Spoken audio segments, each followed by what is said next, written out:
Hello, everyone, and welcome to Your Daily Detroit for Tuesday, April 23rd, 2024. I am Jer Stays, coming to you from our studio at Techtown, and across the table from me is none other than... Fletcher Sharpe. Good to see you, man. Likewise. We have got a lot to talk about. I think first, and this is something, I posted this on social media, and I didn't realize... I think a lot of people still need a little bit of details when it comes to coming down to the NFL draft, Fletcher, because I don't think it's really set in, like how, not only how big of a deal this is, but if you're going to go, like how much walking you're going to do. The fact that unless you have a very small bag, you're going to need to have a clear bag. The fact that it's going to be cashless. Like there's so many things with this where this is going to be very different. And if you weren't around for the Super Bowl, you know, and that was a long time ago, almost 20 years ago, you have no idea how crazy this is going to be. Yeah, I went downtown to go to La Lanterna to try to get some of their limoncello wings for like a little birthday treat for myself for Saturday. And happy birthday. Thank you. And I was like, well, I'll just park over here and I'll walk here. And you don't realize how much of downtown. It's like playing one of those video games where it's like, I'm going to walk around the entire sandbox. And it's like, actually, you can't go down that street or that street or that street. You can go down this one, though. You can look down them, but you can't go down. And I was like, oh, so I really have to just park all the way over here and then walk all. And I'm like, that's not worth it. I'll just get some stuff at home. So like, yeah, if you have not been downtown or even like around the area in a minute and you're planning on coming down here for the draft, like there's a lot of places already, not even like starting on the day of when the draft starts, where you just cannot go unless you are walking. So be advised, like you will need to walk, or if you feel like it, maybe take a scooter, because like you are not driving there at all. Yeah, you're not driving around. The way it kind of works is that whatever way you approach downtown is probably where you need to stop. So if you're coming from the east, come to the east, the north, the west, the west. And the only transit that's really going to work across this is the People Mover. You know, like the Q line, as I've mentioned, is going to stop at Broad Street, which is LCA. I would say just like wear comfy shoes. I'm excited about things like the Hart Plaza fountain, the Dodge fountain being back up. There's going to be so much cool stuff to see. There's going to be like 25 food vendors down in Hart Plaza, which I know we're going to be on the street checking out all this food and stuff. So I'm really glad for you that Ramadan is over by this thing. Yeah, I get a chance to eat something. I will say this, and I'm saying this from like the most pure, compassionate place I can say. If you are parking further from downtown and it happens to be like a neighborhood, like please leave it the way that you found it. I know specifically like Lafayette Park, at times when people park and they want to go somewhere and come back, like maybe they might park somewhere, maybe they might empty out their... Don't do that. Like people live there too, and I know like it might be exciting for you, but this is an everyday thing for them. So try to maintain stuff the way that it was when you get there. I used to live in Lafayette Park, and one of the things that drove me crazy about some of the events is that people would illegally just park right on the median there on Lafayette, right? Just line up the pickup trucks. And it just sucks because when people do that, it tears up the grass and everything. And who has to pay for it? We do. So like, I think that, and I think you should think about some shuttles. I think you should think about alternate ways, having a friend drop you off at one of the drop off zones. There's one on the east, west, and north. Wear comfy shoes. And I will say this, get your NFL One Pass app. I have talked to so many people who did not realize if you want to get in, you need to be registered on that app. That app will also show you a map and some other things. I shared a map on our social media stuff and with some tips that I have, but you need to download and register with that app or else you will not get in. Yeah, I mean, it is free to everyone who's showing up, but like they do want to know who is there. So do that so you're not one of those people who's on the outside looking in. Well, and expect security. Yeah, for sure, because they're going to have those Evolve metal detectors at all the entrances, especially in light of what happened. Not to dissuade anyone, but in light of what happened in Kansas City, they're going to be extra cautious about this one because that's very fresh in everybody's mind. Very, very much so, and you don't want anything like that to happen anywhere.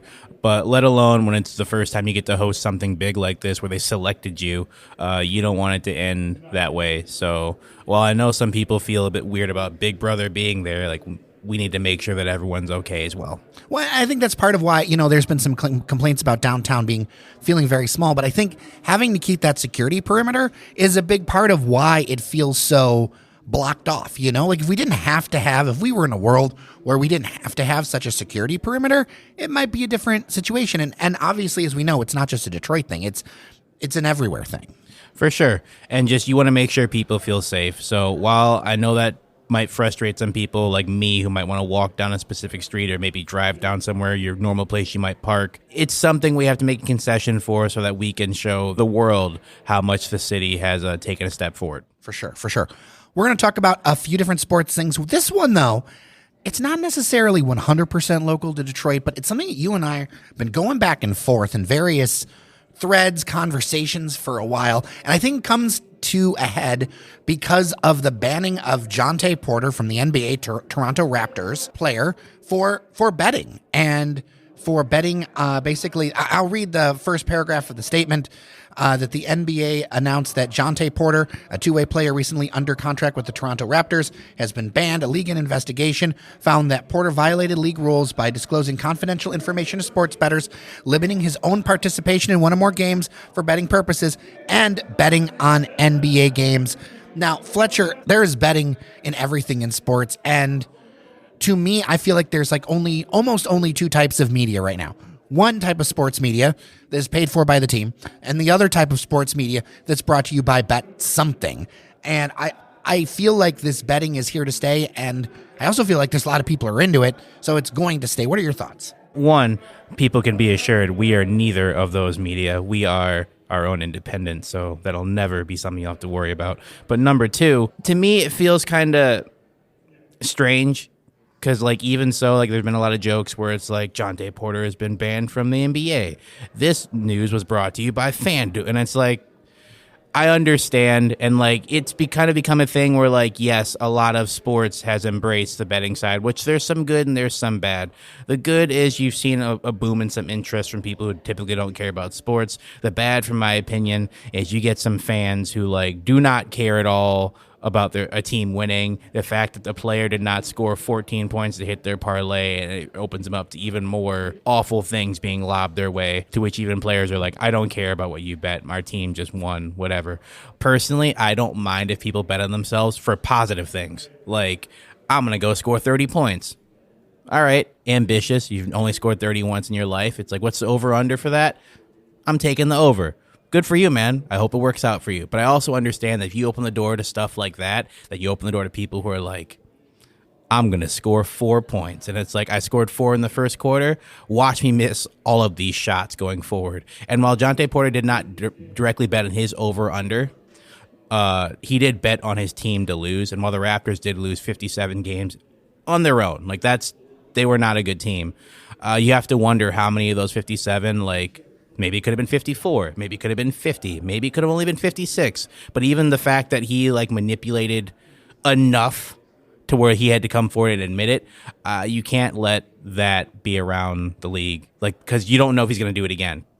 Kind of like Tim Donaghy, the official who was suspended for betting, where it's like, yeah, he admitted in his book, like, yeah, I at times would make calls to help the Lions here or there. Sometimes it would work. Sometimes it wouldn't. You don't know if they're going to do that again. Like, they can promise to not do that again and say, I'm never going to do that again. But do you really know? Like, if there's even a clip where he hits a three-pointer to help the Raptors take a lead in the game, and his teammates are like, yeah. And he just kind of grimaces, where he's like, I hope you might be injured or something. Because if you're not, that's a terrible reaction to have for giving your team the lead late. You're supposed to be excited or even locked in, but not like, oh, man. Again, I'm okay for people betting for positive things, but I understand if you bet for positive, people will then bet for negative, and that just opens a door to so many different things that we just can't have. I think that there should just be like a wholesale ban on all sports betting by all professional athletes. Like, it doesn't matter, even if it's in a different pro sport. Let's keep this as far away as possible, since we cannot roll back the clock. You can't take betting out of sports. The whole thing will fall apart at this point because it's become so financially dependent on it that in reality, these sports games are basically lubricant for bets. You know, when I found out that there was $8 million on an average USL Championship game wagered on second division soccer, I was like, whew. Like, that is there's so much money put into this that you just gotta, I feel like if you're gonna be this close to it, you've got to have very strong rules about it. And I think, messages sent with this, because otherwise this is all just gonna go completely sideways really fast. So only professional? Only if you get a full-time paycheck, you set a limit or whatever, you should not be able to bet on sports. Well, I asked because the U.S. Open Cup, Miami United, 4th division, 5th division team, semi-professional, amateur, playing against professional team in the U.S. Open Cup. They bet against themselves to beat this team. They had at least half their roster placed bets, and they didn't realize it until they're like, oh, okay, this one bet, 2 bets. Weird. They're all betting the same. Let's shut it down. And they won. And people didn't know how to go for. Like, well, what can they do? Can they prosecute? And I was like, well, they're not. I mean, sure, professional athletes, sure, they're not professional. Like they all have day jobs. Like they're playing in this tournament. So like, does that then change your opinion of they should not be able to bet? They should not be betting on their own games. Okay. As a tournament rule. Okay. As a tournament rule, they should not be betting on their own games. If you're going to participate in this tournament with professionals, that is part of that whole situation. If this is all going to be amateur, then that's absolutely fine. I think that's a tournament level rule where you shouldn't have that sort of situation. I don't know what the repercussion was. I do know that they won one more game before getting knocked out in the 3rd round. But like, I mean, again, I know why you can't bet positive because that means betting negative. But like, it's a wacky story to hear this amateur team bet themselves beat a professional team, and then they won. It's like, I mean, I'm not going to lie. I'm not really big on sports betting, but I did see a few of those U.S. Open Cup numbers, and I was like, ooh, this team's getting what? Plus 600 to win. Like, they're better. If I could bet on this game in Michigan, which I found out the hard way I couldn't, I would. I'll pass it along to somebody. Maybe they'll do something. And they did, and they won $50. And I was like, cool. Send me 10. One of the biggest requests we get about DCFC coverage is to talk more about the gambling side of soccer, because a lot of people want to know more about the gambling side of soccer. And it's interesting to me to see that the energy of what people ask and what they're interested in has changed so much over the years. Like, I remember back in the day talking about sports. I used to work, at a TV station. Like, it was all about certain things. And now it's like lines, bets, everything else. And it really kind of affects coverage and goes, okay, is this a way that you have to go? Because this is what people are actually interested in sports. And again, I appreciate it because it opens up sports to more people who would generally not be watching sports, or whether it's your team, whether it's your favorite player, whether it's whatever. Like, people then key in a bit more because it's like they had the thing where ESPN had that if you get a pick right for 30 straight days, you entered a chance to win like $5 million. And like, it made me watch a few more sports I might not watch. Like, maybe I'm watching bowling a bit because it's like, if this guy gets over 250 for bowling, your pick gets right, and then the following day you make another pick. And then they had one that was like that for one of the lacrosse leagues, and I was like, well, haven't watched lacrosse since I was in high school, but why not? So things like that I appreciate because it opened me up to where I'm like, I learned about this and I hate it. I won't come back to it. Or I learned about this and this guy's pretty interesting. I'll come back and watch a little bit more when I'm not sitting here biting my nails hoping that he hits, 4 more pins.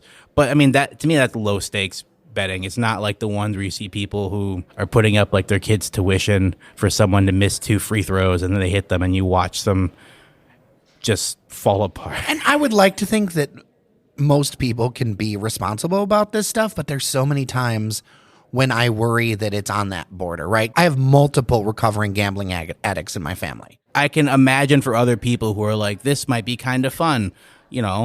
First bet, win 50, win 50. Ooh, I'm up $100. Okay, I'll do this. And next thing you know, it's like now I'm betting for like $4,000. And then all it takes is for one guy to roll his ankle and not come back. And it's like you lost a substantial amount of money on someone else's injury. And then, of course, unfortunately, some people's response to that is not, dang, it's either I'm going to bet again or I'm going to go insult that player who's dealing with like a real life injury.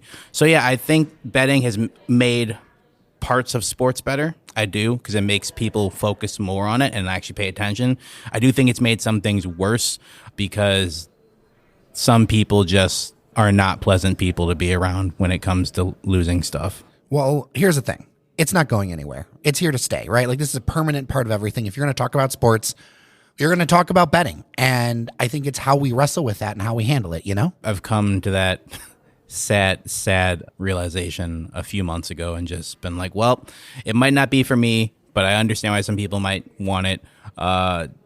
Discussing the betting lines for USL Championship games is like a weird topic, but I guess we're gonna find somebody. It's something that can be done, but just like it feels strange to just look at second, third, even sometimes fourth division sports and be like, yeah, but what's the line on this? It's like, I don't know, man. Like that guy's like an accountant. Like I don't.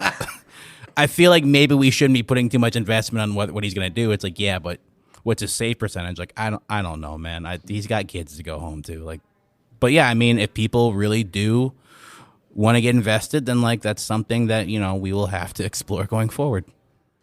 Let's talk about the Tigers really quick. I don't like to get into individual game notes, but I want to bring up this bigger point. The idea, in my mind, that the Tigers could cruise a little bit over 500, and right now they are playing over 500 ball. It's still very early. I think as we're recording this, they're like 22, 23 games into the season.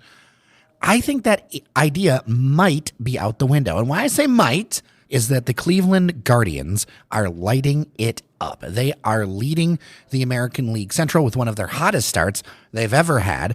And it reminds me that if you have a halfway decent team in this division, we've got to step up to have a chance to win. And I worry that our hitting has just not been what it could be. Like I'm so torn on this team because there's times I feel really good, and then there's times where I'm like, oh man, like this is clearly a 500 team-ish, and that's not going to be enough if the Guardians even come close to the pace that they're keeping. Well, the reason why these games feel a bit better from the Tigers more so than last year, besides the fact that they're winning at a better rate than they were last year, was, at least with me, it feels better to win 2-0 than it does to win like 14 to like 10. Because at least it's like we're playing great defense. The bats will eventually pick it up. Sure. Versus like we're hitting the ball really well, but like our pitchers are throwing some terrible pitches. The problem with the Tigers is their pitching has been great, but when it's been bad, the bats have not picked them up. I don't want to call anyone out, but specifically Kente Maeda's pitching his ERA is at a level it should not be at right now, and hopefully he regulates that and gets more of his earlier Twins pitching and not some of his more recent stuff. Scooble's been great. He's been featured on a lot of pitching sites with some of the nasty sliders and other balls he's throwing. Just the movement, you see when it leaves his hand and you see where it lands and you see the batters just look totally confused. So hopefully the pitchers can take after him. The hitting just needs to pick up. You got your star players hitting like 240 and then your even bigger stars hitting still under 200. That's not how you win. Like it might be how you might scrape out maybe a division title if everyone's doing poorly, but like if a team is where Cleveland currently is at 16-6, I think, you're not going to catch a team like that hitting just at like 230 as a team. That's not going to get you. That might get you a few wins, might make you feel good about your season at the end, but it's not going to make you feel good as you lift some silverware at the end. Look, there's budget if the ownership wants to spend it. I think that they need to soon start to look at getting in some better bats if this is going to be the way it is. Oh, yeah, for sure. It's just at that point, it's trying to get someone to want to come and be like the bat for your team, because if people know that you're the only hitter, they'll just pitch around you and then make someone else do it. And I know a lot of batters, while they do like to collect their checks, they also want to actually hit the ball.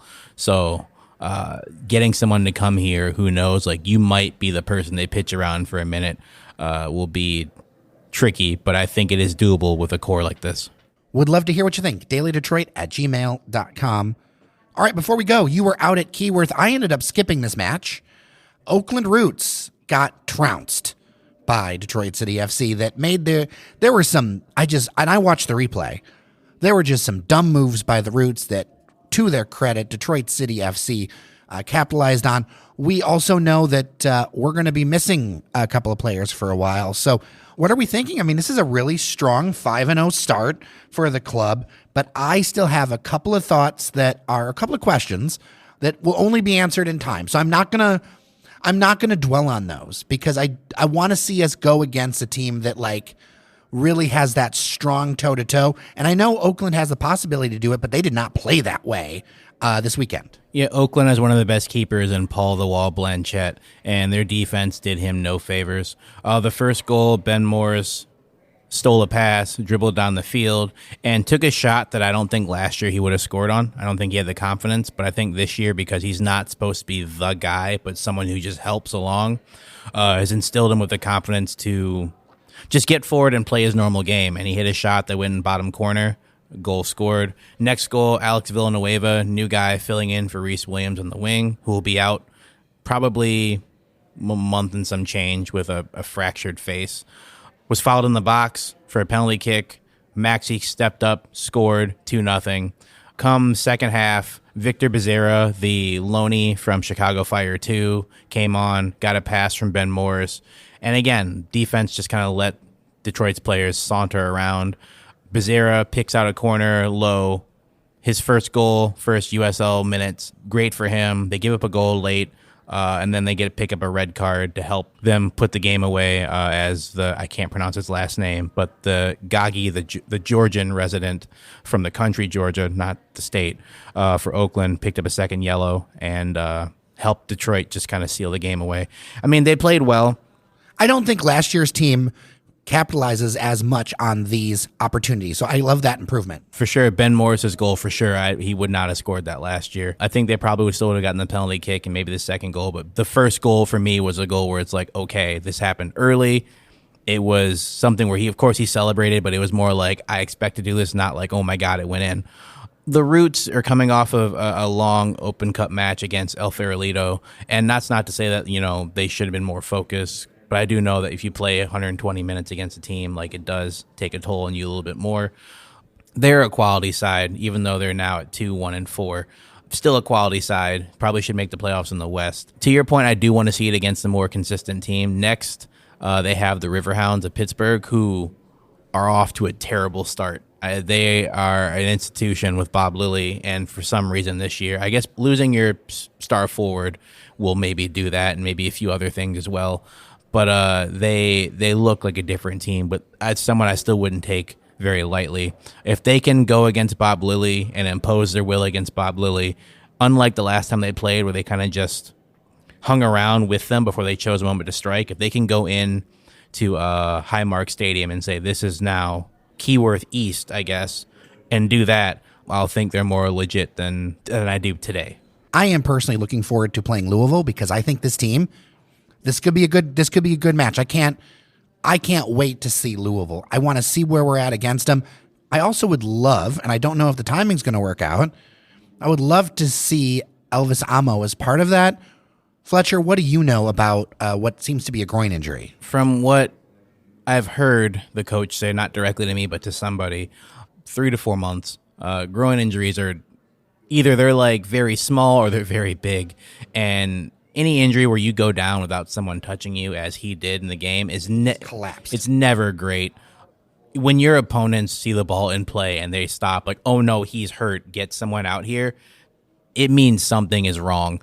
He was at the game Saturday. He obviously wasn't dressed to play. Neither was Reese. Reese had a very noticeable black mark under one of his eyes. They were there, which is good. But just, I don't expect to see either of them for like the next few games. Reese probably will come back with a face mask. Elvis Amo, though, it stinks because he was brought in to help and he was playing really well. And then for this to happen is just not great timing. But, as the kids say today, we move. So Detroit still has a season to play. They still have players who can fill in the positions. It'll maybe give some more time to Victor Becerra off the bench, the loanee, young kid. Give him some playing time, or maybe Elvis would have had it. Yazid will definitely have to step up. I want to see Yazid move from like a chaos monster to a little bit more focus, because I feel like he scores in the midst of chaos, and I really like Yazid, but I want to see a little bit more direction from him. Yeah, I mean, that's not really his game, unfortunately. Like, if he was younger, I would say for sure, but given he's not like 50, but given the fact that like he is probably nearing the down part of his career, it's really whoever he is now is who he is, and whoever he is like, get in there, cause some chaos, get back, play some defense, go up, score a goal that I probably should not score, whether it's something that nicks off a keeper's gloves, it's off my shin or my knee instead of my foot.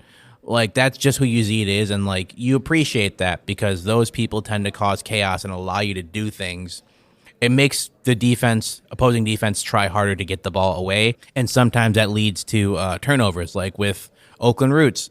That led to a turnover that Ben Morris was able to capitalize on. So, like, you appreciate players like that, but also you want them because you need them to score goals. And if you know the forward up top is not someone who scores goals but just does whatever, when he makes his run towards the net, you don't really have to worry about him because it's like these guys only scored 4 or 5 career goals. What's the chances he gets 6? Not very likely. Whereas someone like Elvis Amo, it's like we have to walk with him because he scored 50. And if we don't watch him, he'll score 51. Yeah.